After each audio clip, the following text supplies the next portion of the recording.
Women's participation and equal power is fundamental to progress for everyone.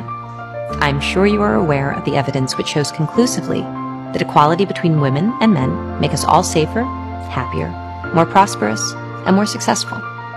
And yet, the reality in which we find ourselves is that at the current rate of progress, it may take another 300 years to achieve gender equality. I hope we all agree this is 3 centuries too long.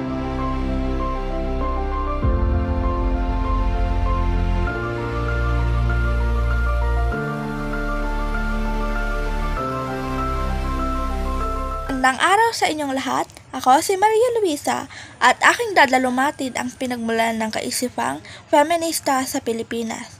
Paano nga ba sumibol ang kaisipang feminista sa isang bansang matagal ng saklaw ng patriarkal na kaayusan? Ang bansang Pilipinas bilang isang lipunang nakaugat sa kolonyal na pamana at tradisyonal na paniniwala ay nagkaroon ng natatanging landas patungo sa pagkilala at paglaban para sa karapatan ng mga kababaihan. Ang kaisipang feminista, pagana't dilala ng mga kunlaring teorya ay umugot din ng lakas ang mga lokal na karanasan at kasaysayan ng mga Pilipina mula kay Gabriela Silang na lumaban sa mga mananakop hanggang sa mga babaeng manggagawang lumaban para sa pantay na sahod at oportunidad. Ang dalumat na ito ay naglalayong suriin ang mga ugat ng kaisipang feminista sa Pilipinas. Ang panlipunang pwersang humubog dito ay ang patuloy nitong evolution bilang tugon sa mga hamon ng makabagong panahon. Sapagkat, gaya ng sinabi ni Luwalhati Bautista, ang kababaihan ay hindi lamang muses o inspirasyon, sila mismo ang may akda ng sariling revolusyon. Ang feminista sa Pilipinas ay isang anyo ng panlipunang kamalayan at kilusan na naglalayong itaguyod ang karapatan, dignidad at pagkakapantay-pantay ng kababaihan sa lahat ng aspeto ng lipunan. Bagamat madalas itong iniugnay sa mga kaisipan at kilusan mula sa kanluran, may malalim at natatanging pinagmulan ang feminismo sa konteksto ng Pilipinas. Isa itong bunga ng kasaysayan ng kolonyalismo, pakikibaka at panlipunang transformasyon. Sa panahon ng pananakop ng mga Espanyol, ang kababaihan ay tinuturing bilang ina ng tahanan na may limitadong papel sa pampublikong larangan. Subalit, sa kabila ng ganitong pananaw, lumitaw ang mga natatanging babae na lumaban para sa bayan. Sina Gabriela Silang, isang pinunong revolusyonaryo na humalili sa kanyang asawang pinaslang ng mga Kastila, at si Melchor Aquino na tumulong sa mga katipunero. Sila ay mga halimbawa na kababaihang Pilipinang lumabag sa tradisyonal na papel na ipinataw sa kanila. Panahon naman ng mga Amerikano, isinulong ang edukasyon para sa kababaihan. Ito ay nagbigay daan sa pag-usbong ng kamalayan ng kababaihan sa kanilang mga karapatan. At noong 1905, naitatag ang Association Feminista Filipina, ang kauna-unahang organisasyong feminista sa bansa. Naging aktibo ito sa pagtataguyod ng mga reformang panlipunan, edukasyonal at moral para sa kababaihan. Sa unang bahagi ng ika-20 siglo, nagsimulang manawagan ang mga kababaihan para sa karapatang bumoto. Ang kilusang ito ay pinangunahan ng mga edukadang babae at organisasyong gaya ng Philippine Association of University Women. Noong 1973, matapos ang plebisito, formal nang kinilala ang karapatang bumoto ng kababaihan sa Pilipinas. Isang mahalagang tagumpay sa kasaysayan ng kilusang feminista. At noong panahon ng diktadura ni Ferdinand Marcos noong 1972 hanggang 1986, maraming kababaihan ang naging aktibo sa mga kulisang protesta at mga organisasyong nakikipaglaban sa mga karapatang pantao. Isa na dito ang prominenteng grupo ay ang Gabriela, General Assembly Binding Women for Reforms, Integrity, Equity, Leadership, and Action na tinatag noong 1984. Ang Gabriela ay kumakatawan sa mga militanteng anyo ng feminismo sa Pilipinas.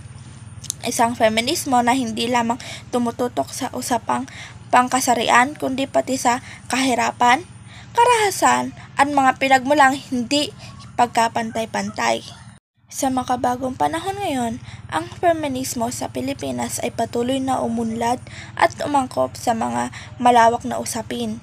Lumalaganap ang intersectional feminism, isang uri ng kaisipang feminista na kinilala ang maraming muka ng diskriminasyon hindi lamang batay sa kasarian, kundi pati sa lahi, uri ng lipunan, relihiyon, sexualidad at iba pa.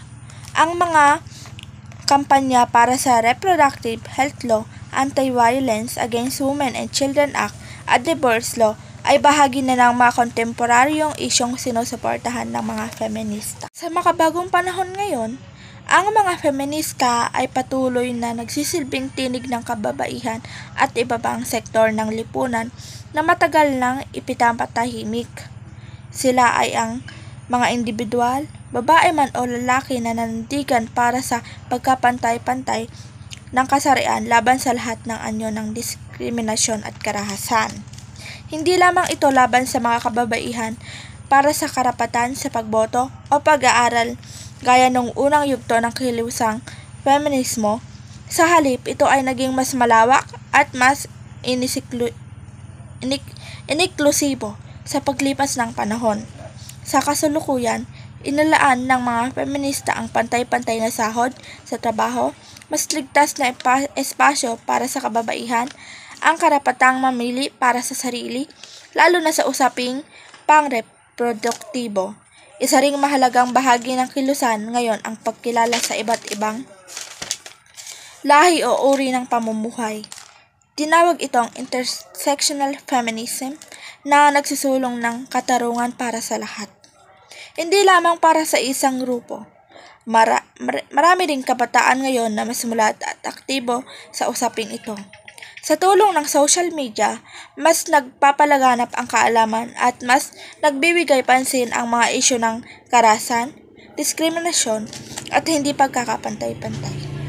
May mga kilalang personalidad gaya ni Catriona Gray na ginamit ang kanilang impluensya upang magsalita laban sa pang-aabuso at para sa empowerment at karapatan ng mga babae. I've always believed that as women, we have the power to redefine our generation. When we raise our voices together, the words women power become more than just a phrase, they become a movement.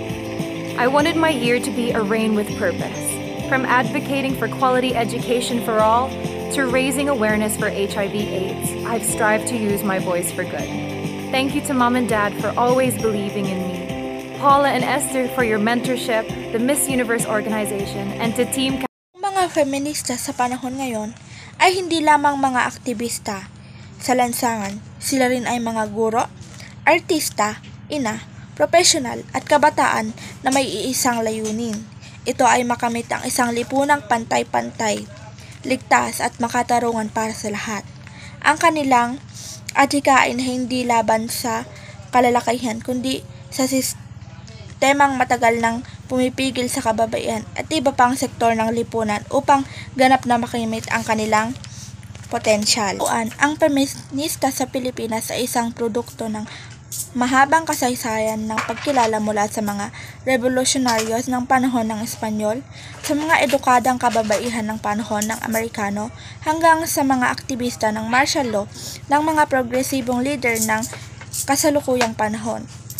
Isa itong buhay na tradisyon na paglaban hindi lamang para sa mga kababaihan, kundi para sa mas makatarungan at pantay-pantay na lipunan.